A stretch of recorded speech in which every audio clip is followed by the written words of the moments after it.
السلام عليكم ورحمة الله وبركاته.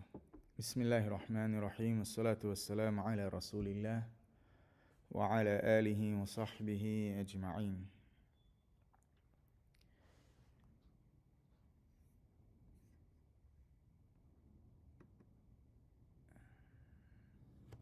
Those who are following online, can you hear me clearly?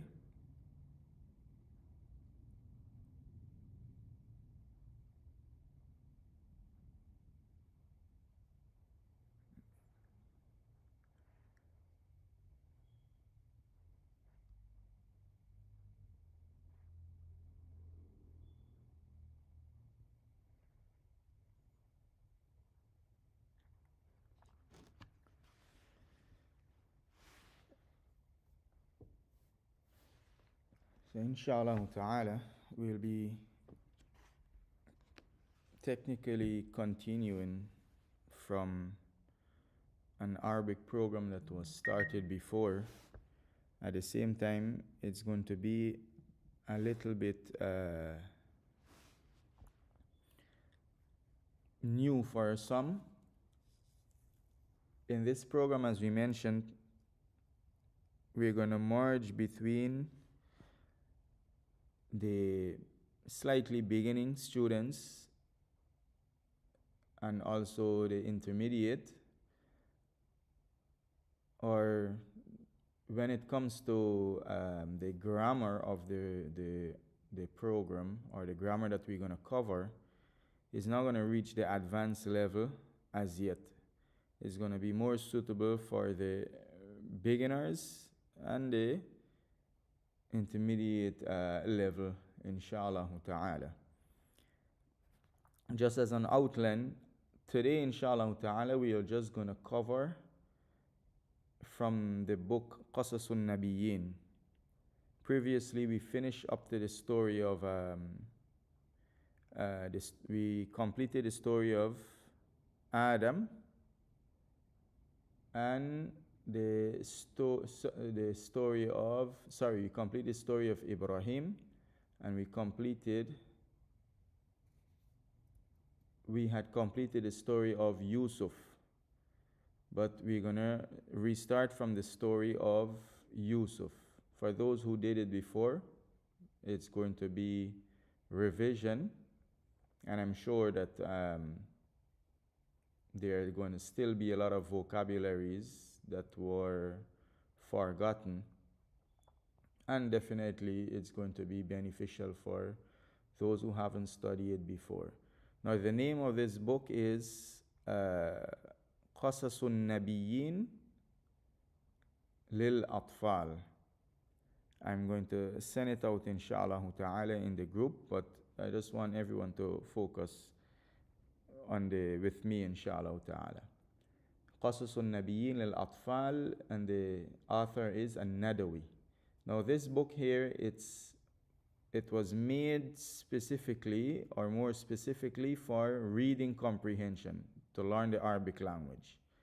It's not really intended to be a historic reference or something to learn the authentic seerah of those prophets and messengers.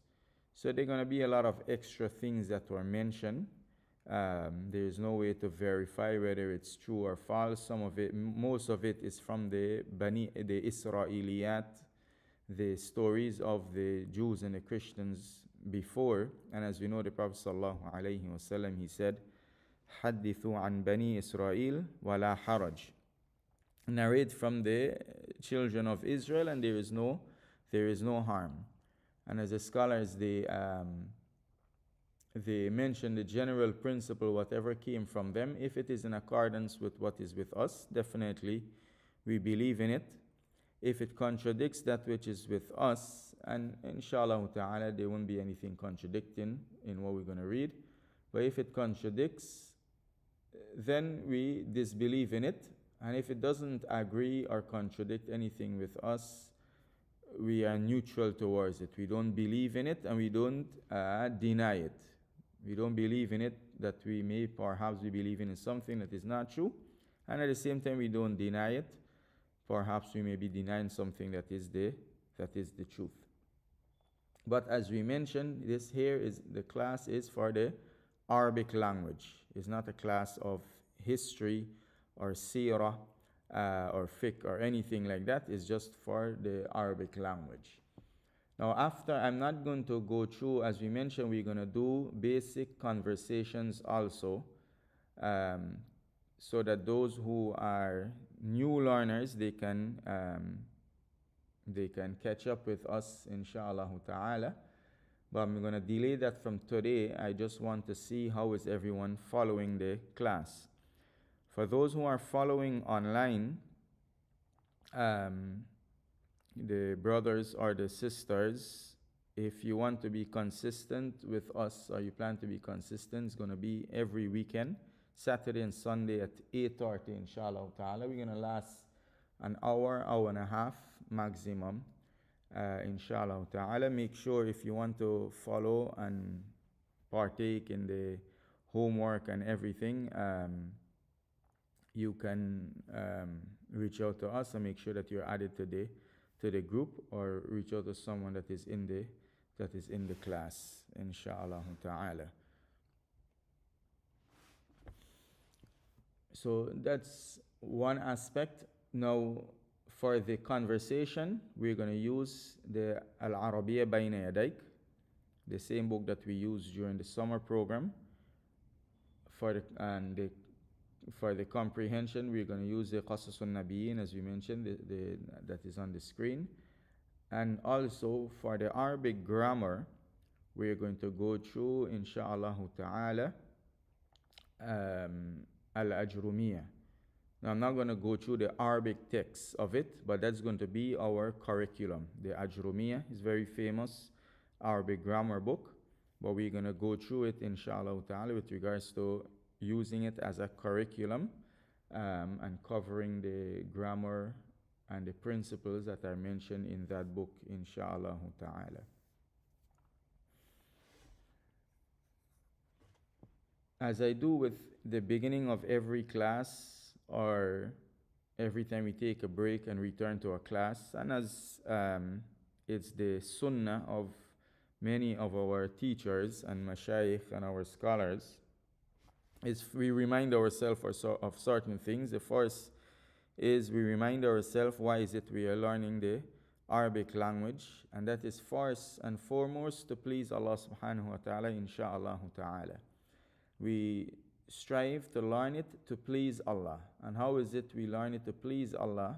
We learn it with the aim, number one, to understand the Quran, and to be able to read the Quran and have an idea of what we are reading, listen to the Quran and have an idea of what we are listening to. And if you merge that with the tafsir, then you get a different feel of the Quran when you read it and when you listen to the Quran. So that's the number one thing that we should focus on. Not the speaking, as I always mention, that's the least important of the reasons why we learn the Arabic language as Muslims. And then understanding the sunnah of the Prophet ﷺ, and to be able to seek knowledge through the Arabic language and listen directly from the scholars and benefit from the scholars and the books of the scholars in the Arabic language. And the least is to be able to conversate and speak, insha'Allah ta'ala. But as I always mention, that's the least important. Don't gauge your progress based on your ability to speak, because that's going to develop as much as you speak. And there are many who they may have mastered the Arabic language in some aspect or not, or the other, but they are not able to conversate fluently. And the case of the majority of Arabs is that they are not able to speak the Arabic Fusha as we are learning it without any grammatical error and so. And there is the case of most of us students.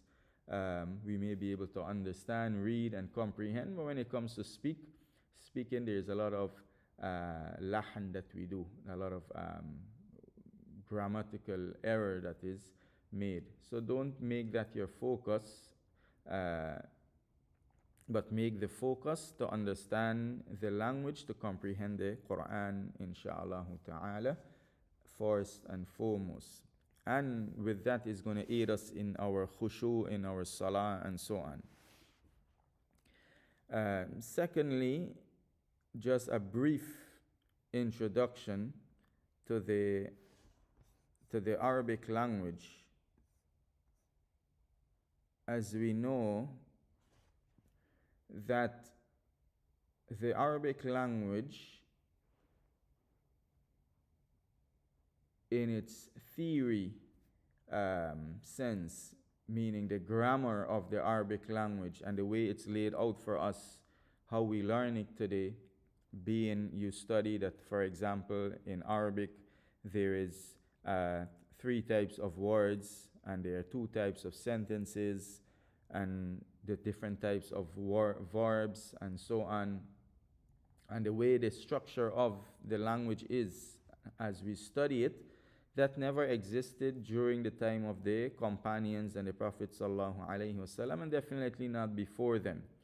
Everyone was speaking, they were speaking the language fluently, and as is the case with the other languages, and they were learning it grammatically correctly by speaking and exposing themselves to the language, until the Muslim starts to expand and Islam starts to spread throughout the world and start to cover a lot of the non-Arab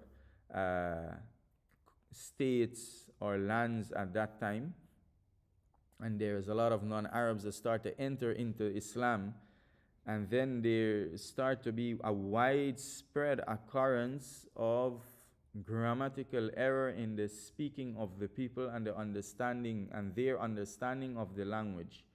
And that's what caused the scholars and the leaders, the Muslim leaders, from the time of Ali radiallahu anh, who was one of the initiator of the Arabic grammar. He is the one who called for the Arabic grammar to be laid out. The Muslim leaders and the scholars, they see the necessity for the grammar to be laid out in order for the people to comprehend the language. Now note, I mentioned that the presence of the mistakes and the errors in the speech of the people with regards to the language became widespread during the time that the grammar was starting to be laid out. But it was present from early as Umar radiallahu anh, and as early as the non-Arabs were entering into Islam, it was present, but it was not widespread. As there's a famous story of Umar radiallahu anh, he mentioned that there were some of the youths, they were practicing archery, and they were trying to aim their arrows, and they were not being they were missing their targets and so in their practice. And Umar radiallahu anh, being strict and stern and so he rebuked them for their weakness in shooting their arrows. So they say, inna nahnu qawmun mu'allimin, or nahnu qawmun muta'allimin. Nahnu qawmun muta'allimin. Right? They said that we are a people learning. We are learning. So it's no big deal that we are making errors in our shooting. And Umar radiallahu anh, he said that the mistake in your tongue is greater upon me than the mistake in your shooting, because they say nahnu qawmun muta'allimin instead of saying muta'allimun. So the presence of these errors were there from beginning, but it was not widespread to affect the language and to affect the people in general. Now during the time of Ali radiallahu anh, there was an individual by the name of Abu al-Aswad ad-Du'ali. And Abu al-Aswad ad-Du'ali, there's a story with the famous story with his daughter, where she asked him Ma ajmalu sama. She asked him, Ma ajmalu as-sama. And Ma ajmalu sama means what is the most beautiful of the sky.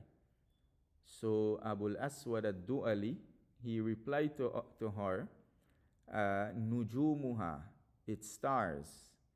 So his daughter, she said to him, I didn't mean that. What I meant is to say, how beautiful is the sky. I meant to like exclamate and express my amazement of the sky. So Abu al-Aswad, he corrected her and said, what you should have said is not ma ajmalu as-sama, but ma ajmal as-sama. So then he went to Ali radiallahu an, and he told him about what occurred and the need, and Ali radiallahu an directed him, and he said to him, Ali radiallahu an, he wrote al-kalima minha al-ismu wal-harfu wal-fi'l, and he said to him, unhu hakadha, unhu hakadha, and pay attention to that word. So Ali radiallahu anh, he wrote that the word, it's comprised of, a word is either a kalima, the kalima, the word, it's either a ism, a noun, or a name, and we're going to get into the detail of these when we do the grammar, or a fi'l, or a verb, or a harf, or a particle. And then he said to him, unhu hakadha, guide and direct like this, meaning lay down the foundation of the Arabic grammar that is going to guide the people in speaking properly in this manner. So Ali radiallahu anh, he is the one who made the first, put those first stepping stones for the Arabic language. And that's why in Arabic they call grammar nahu, right? Nahu means like to guide someone towards a path or direct someone towards a path, from the statement of Ali, unhu hakadha. So that's a brief introduction to the Arabic grammar. We did do a detailed introduction of the Arabic grammar. I'm going to send out that link, inshallah ta'ala, for those who want. You're going to find some very interesting information, inshallah ta'ala. You can review that, inshallah ta'ala.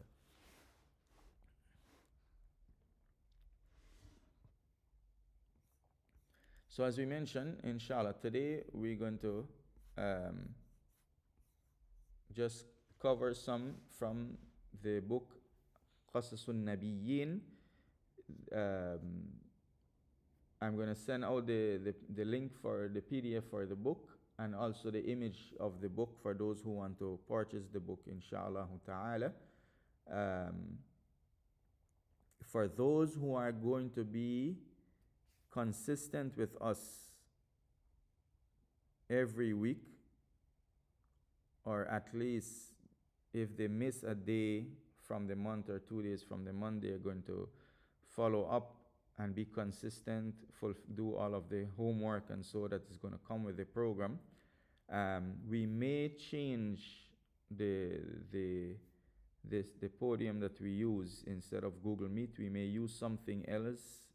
I'm going to let everyone know, inshallah ta'ala, for those who are interacting with the class. For those who are going to be with us, we have limited copies of the book, and we charge about $5. That is just to purchase more books. But you can get the book at Darussalam or online. I think it goes for about $10 or $15. But those who are going to be with us, we have that special offer for those who are going to be with us. You must be with us consistently. If not, you can use the PDF or purchase it online, inshallah ta'ala. So the story that we're going to do for the comprehension is the story of Yusuf, Ahsanul Qasas, the best of stories. as Allah subhanahu wa ta'ala described the story in Surah Yusuf. نحن نقص عليك أحسن القصص. We narrate to you the best of story. Now the word أحسن here means best, right? لقد خلقنا الإنسان في أحسن تقويم. We have created mankind in the best of form. And قصص is story. قصص means story. Stories. The plural for قصة. قصص means stories. The plural for قصة.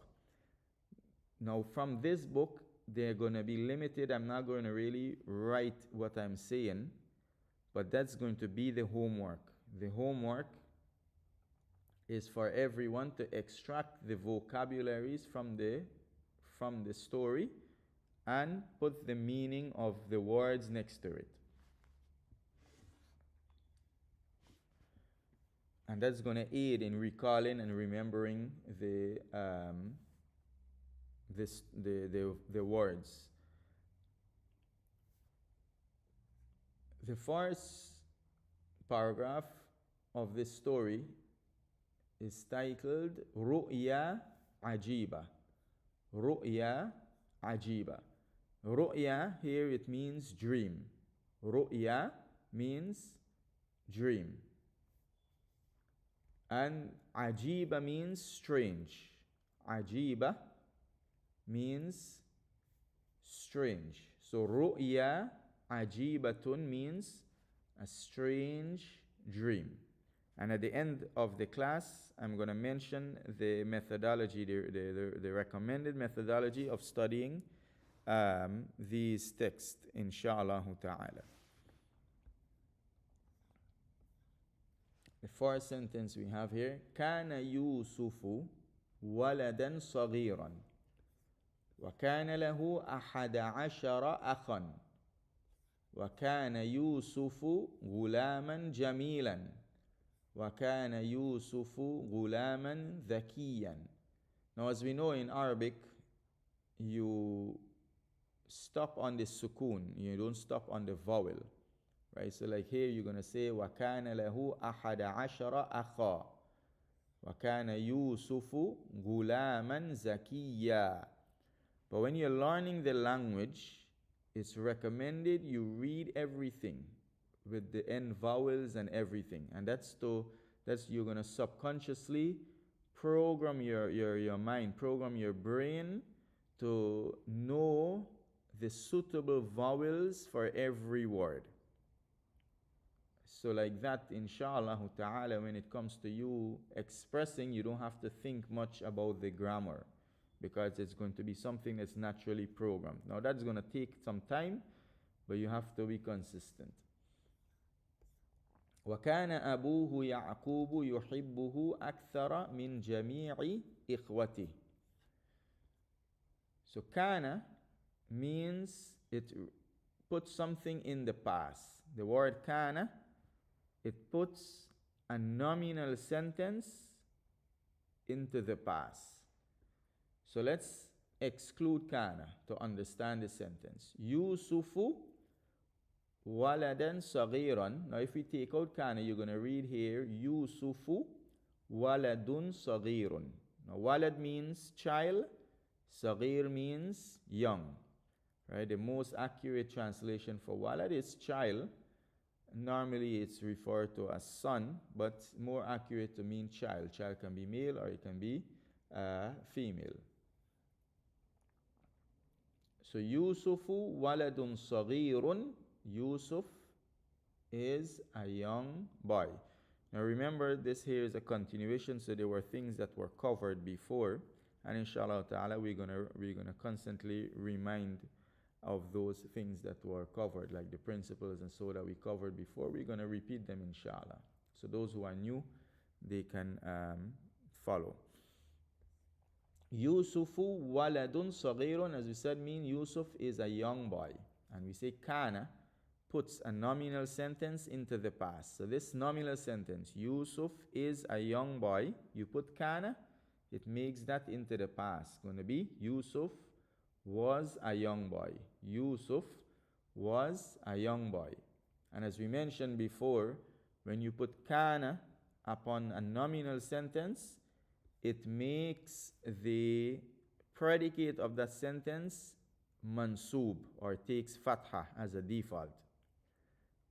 For the new learners, if you don't comprehend something, don't overwhelm yourself with it. Just give it time and try to focus on where you can comprehend and process, which is at least the meaning of the sentence, right? The general meaning of the sentence. That's what you want to process at the moment. So Yusuf was a young child, or a small child. صغيرا, young child, a small child. وَكَانَ لَهُ أَحَدَ عَشَرَ أَخًا. Now we have an, wa, kana, again puts a nominal sentence in the past. Now we're going to remove the kana, understand the sentence without kana, and then put kana in it. It's going to make it easy. له أحد عشر أخًا. Now lahu, la means belongings to. Who is him. Lahu, belongings to him. أحد عشر أخًا. Right, 11. أحد عشر means 11. أخًا is brothers. So belonging to him, 11 brothers. In other words, he has 11 brothers. Now you put kana, put that nominal sentence into the past. He had 11 brothers. So كان له أحد عشر أخًا is going to mean he had 11 brothers. وكان يوسف غلاما جميلا. Same thing. Right? And Yusuf was غلاما. غلاما means young boy. Jamila means beautiful. So Yusuf was a beautiful young boy. Yusuf was a beautiful young boy. غلاما جميلا. And as we know, in Arabic, the adjectives come after the noun. وَكَانَ يُوسُفُ غُلَامًا زَكِيًّا. And Yusuf was a intelligent, smart boy. Ghulam, young boy. Zakiyan means intelligent. So he was a young, intelligent, smart boy. If you take out the kana, it's going to be وَيُوسُفُ غُلَامٌ زَكِيٌّ. Yusuf is a young, smart boy. You put the kana, Yusuf was a young, smart boy. وَكَانَ يُوسُفُ غُلَامًا زَكِيًّا. وَكَانَ أَبُوهُ يَعْقُوبُ يُحِبُّهُ أَكْثَرَ مِنْ جَمِيعِ إِخْوَتِهِ. Now for this sentence, let's break it down. We have kana.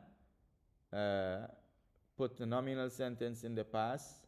Abuhu means Abu, father, who is him or his. Abuhu, his father. Ya'qub, who is Ya'qub, his father Ya'qub. Yuhibbuhu, yuhibbu, loves, who, him. Akthar, more, right? Akthar from kathir. Kathir means plenty. Akthar means more. Min, than. Now, in English, we say more than, smaller than, bigger than. In Arabic, for that word than, they use min. Right? Just know that. For the word than in that context there, you use min in Arabic. So you say akthara min, more than. Asghar min, smaller than. Right? Akbaru min, bigger than. So his father Ya'qub yuhibbuhu, loves him. Akthar, more. Min, than. Jami'i, jami means all. Ikhwatihi, all of his brothers. Ikhwatihi means, ikhwatun means brothers. He is his. So ikhwatihi, his brothers. Now don't worry about why it's dhamma, why it's fatha, why it's kasra at this moment. So here, this sentence without kana is going to mean أبوه يعقوب يحبه أكثر من جميع إخوته. His father Yaqub loves him more than all of his brothers. Now you put kana, it put the sentence in the past. Now once there is a present tense verb in the sentence, it's going to mean this was a continuous thing in the past. So his father Yaqub used to love all of his brothers more than, used to love him more than all of his brothers, or more than the rest of his brothers. All of his brothers going to be more accurate. So كان أبوه يعقوب يحبه أكثر من جميع إخوته. His father Yaqub used to love him. Where you get the used to? This is something used to happen or was happening from the kana and the present tense verb of the past. It's like what you call in English the past continuous, right? I ate, I used to eat, I was eating. That's something referring to a past continuous tense. ذات ليلة رأى يوسف رؤيا عجيبة. ذات ليلة. Now ذات ليلة, Layla means night, a night. Now ذات ليلة is like when we say in English one night, something happened, one day something happened, use the. So ذات ليلة means here in this context one night. Yusuf Ra'a means saw. Yusuf saw ru'ya ajibatan. He saw a strange dream. What is the strange dream? Ra'a ahada ashara kawkaba. Ra'a ahada ashara kawkaban. Wa ra'a ash-shamsa wal qamara kullun yasjudu lahu. Ra'a, he saw, ahada ashara kawkaban. Ahada ashara means 11. Kawkaban means stars. Now the word kawkab in classical Arabic refers to a star. You know, in science, it's a technical terminology that means planets. And as we mentioned many times, we don't mix between the linguistic classical meaning of a word in a classical text or in the context of a classical text with a modern technical terminology. So here, this is a you can say it's a classical. The context of this text is classical because it's using the wording of the Quran and the wording of the Sunnah and so on. A similar word to this is like the word dharra in the Quran. فَمَن يَعْمَلْ مِثْقَالَ ذَرَّةٍ. Now what's a dharra? Whosoever does mithqal, the amount of a dharra. A dharra refers to a small ant. Now in modern science, and it's a technical terminology that used to mean atom. So you can't translate the verse to mean whoever does an atom weight of good or an atom weight of bad, because that's a new meaning. It's a meaning that is used within a technical context. So here the word kawkab means star. Wara'a, and he saw ash-shamsa wal qamar. Wara'a ash-shamsa wal qamar, and he saw the sun and the moon. Kullun yasjudu lahu. Kullun means all. In other words, all of them. The them there, when you see the word kullun with the tanween dhamma, it means all of them, but the them is hidden within the tanween. It didn't say kulluhum or kulluha. The them is taken out, but it's hidden within the tanween. What is meant by hidden within the tanween? We're going to deal with that another time, inshallah. So kullun, all, meaning all of them, the 11 stars and the sun and the moon, yasjudu, prostrate lahu, to him. Yes, judu lahu. That's what he saw. So he saw 11 stars and sun and the moon, all of them prostrating to him.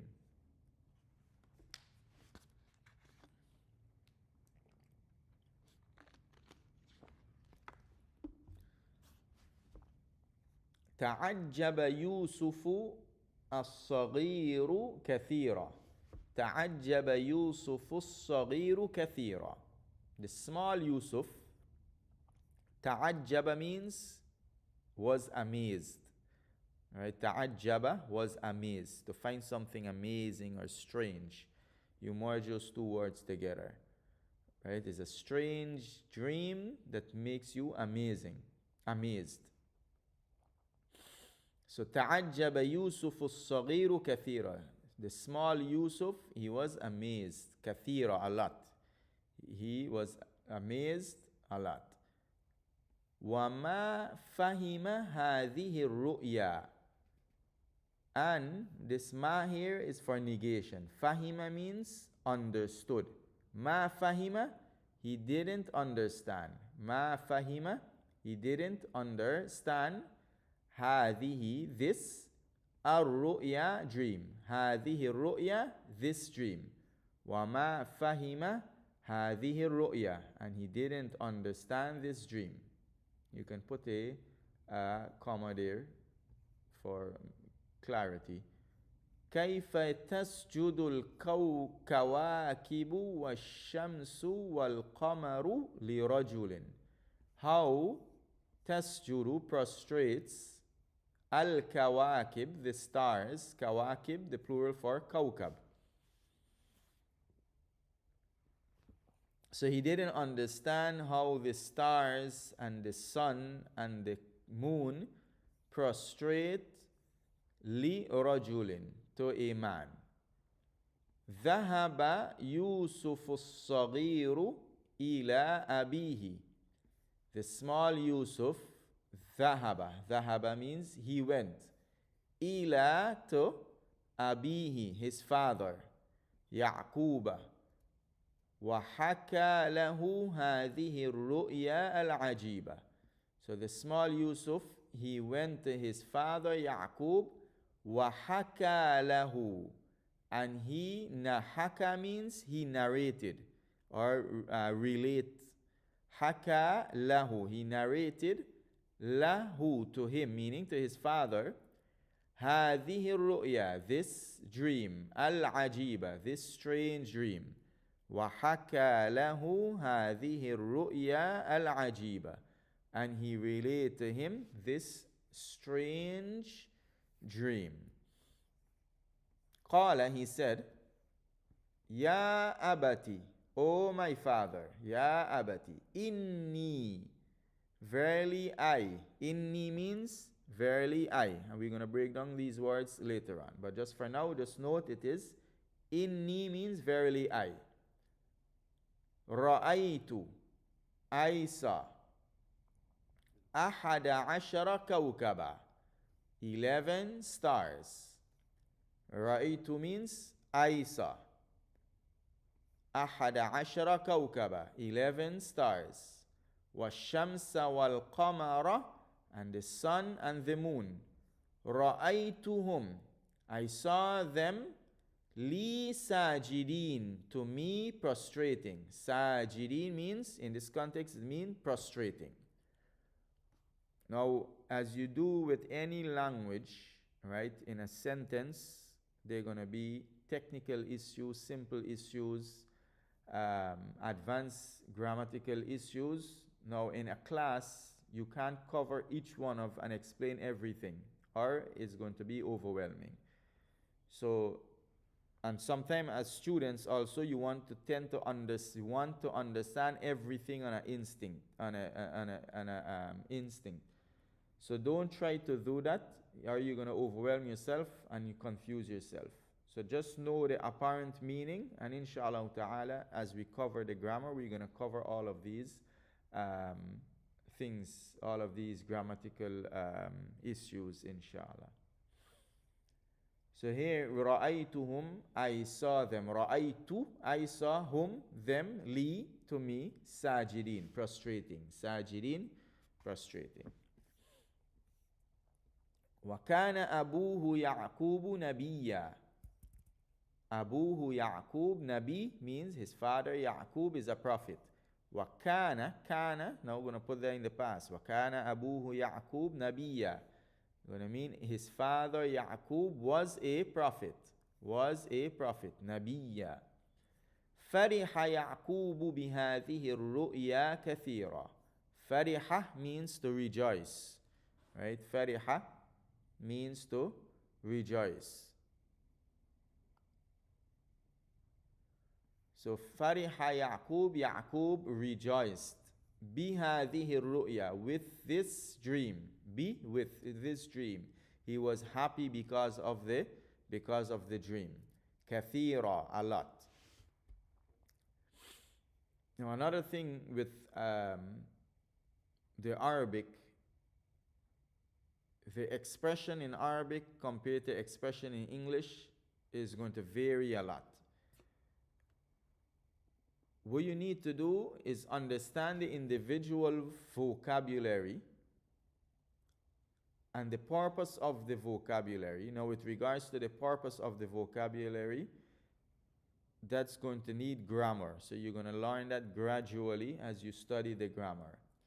You understand the individual vocabulary, the purpose of the vocab, the purpose of meaning, the purpose of the word in the sentence, and then once you understand the message and the meaning of the sentence, that's sufficient. Now, if you get a literal English translation to it, that's okay. If you don't have a literal translation to it, that's also okay and is not needed. Once you understand the sentence, and if you need to put it over into another language for someone, which is not needed at this point, right? You put it over in the general meaning, and that's sufficient. وَقَالَ بَارَكَ اللَّهُ لَكَ يَا يُوسُف. He said, بَارَكَ اللَّهُ لَكَ. May Allah bless you. Now, baraka is used with lak and is used with la and fi and bi, right? But all is translated in English to mean bless. This word baraka is used with a preposition in Arabic. In English, we say, may Allah bless you, right? There's straight from the verb to the object that is being blessed. May Allah bless you. But in Arabic, you need a preposition between the baraka and the object. So if you want to say may Allah bless you, you're going to say barakallahu laka or barakallahu fika or baraka alayka or so on. So here, barakallahu lak. May Allah bless you. Ya Yusuf, O Yusuf. فَسَيَكُونُ لَكَ شَأْنٌ. Right? Sha'n means an affair, a great matter. Sayakun, this word yakun is a present tense for kana. Now, sa yakun means will be. Kana generally can be translated as the verb to be. So, فَسَيَكُونُ لَكَ شَأْنٌ. There will be for you sha'n, a great matter, a great affair. Right? This word sha'n, like in Surah Rahman, kulla yawmin huwa fi sha'n. Every day he is in a sha'n, in a great affair, in a great matter. Allah subhanahu wa ta'ala is doing something great every single day. So here Ya'qub is telling Yusuf, because of this dream, it's an indication that they're going to be a great matter, a great affair that is going to be for you, which is the prophethood and what's going to happen in Egypt and so on. هذه الرؤيا بشارة بعلم ونبوة. هذه الرؤيا, this dream, bisharatun.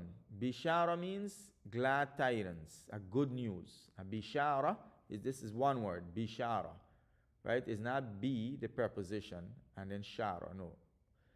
Bisharatun. This news is this Dream is a bishara, a glad tidings, a good news. Good news of what? Bi'ilmin wa nubuwa. It's a good news, it's a glad tidings of knowledge and prophethood. That you're going to have knowledge and you're going to be a prophet. وَقَدْ أَنْعَمَ اللَّهُ عَلَى جَدِّكَ إِسْحَاقَ وَقَدْ أَنْعَمَ اللَّهُ عَلَى جَدِّكَ إِبْرَاهِيم. Qad here means emphasis, and it used to mean something definitely happened when used with a past tense. So an'ama here, an'ama means favored or blessed, right? صِرَاطَ الَّذِينَ أَنْعَمْتَ عَلَيْهِمْ. So here he is saying, أَنْعَمَ اللَّهُ عَلَى جَدِّكَ. Allah blessed your Jadd, grandfather. Jaddik means your grandfather. Now, an'ama is used with a preposition also. Same thing like baraka. In English, you say, Allah bless you, Allah favored you. In Arabic, you say, an'ama alayk. Right? Sirat al-ladhina an'amta alay. So when there is a preposition in Arabic for a word, just understand it, that this preposition is for that word. Don't try to put a translation to the preposition, or you're going to just confuse yourself and waste your time. And give it time, and later on, inshallah, you're going to understand the purpose of the preposition. So, an'ama Allahu ala jaddik, Allah favored your grandfather, Allah blessed your grandfather. The qad means Allah have indeed favored your grandfather, and Allah has indeed blessed your grandfather. So, Allah has indeed blessed your grandfather Ishaq. وَقَدْ أَنْعَمَ اللَّهُ عَلَى جَدِّكَ Ibrahim. And Allah has indeed blessed your grandfather Ibrahim. Right? Let's use another, just to understand this word, qad. Let's say, ذهب means he went. Al-mudarris, the teacher. ذهب al-mudarris, the teacher went. قَدْ ذهب al-mudarris, the teacher has indeed went. It shows that this thing, it actually indeed happened. وَإِنَّهُ يُنْعِمُ عَلَيْكَ. So here Yaqub is saying Allah had blessed your grandfather, and he is blessing you. Or Allah had favored your grandfather and he is favoring you. وَإِنَّهُ يُنْعِمُ عَلَيْكَ. Maybe the word favor might be better. وَإِنَّهُ يُنْعِمُ عَلَيْكَ. So an'ama, past tense, yun'im, present tense. And indeed he, وَإِنَّهُ, indeed he, yun'imu is favoring alayk, you. Right? As you said, ala is used with yun'im. Don't translate it. وَإِنَّهُ يُنْعِمْ عَلَيْكَ. And indeed he is favoring you. وَيُنْعِمُ عَلَى آلِ يَعْقُوبَ. And he is favoring the family of Yaqub. Al means family.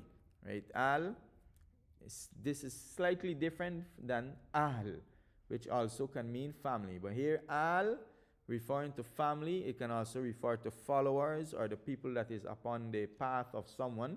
Like Allah say in the Quran, وَأَدْخِلُوا آلَ فِرْعَوْنَ أَشَدَّ الْعَذَابِ. Right? Enter the family of Fir'aun and the followers of Fir'aun, the most severe punishment. Allahumma salli ala Ibrahim wa ala Ali Ibrahim. Right? O Allah, Allahumma salli ala Muhammad wa ala Ali Muhammad. O Allah, send salat upon Muhammad and upon the al of Muhammad. Can mean the family of Muhammad or the followers of Muhammad sallallahu alayhi wasallam.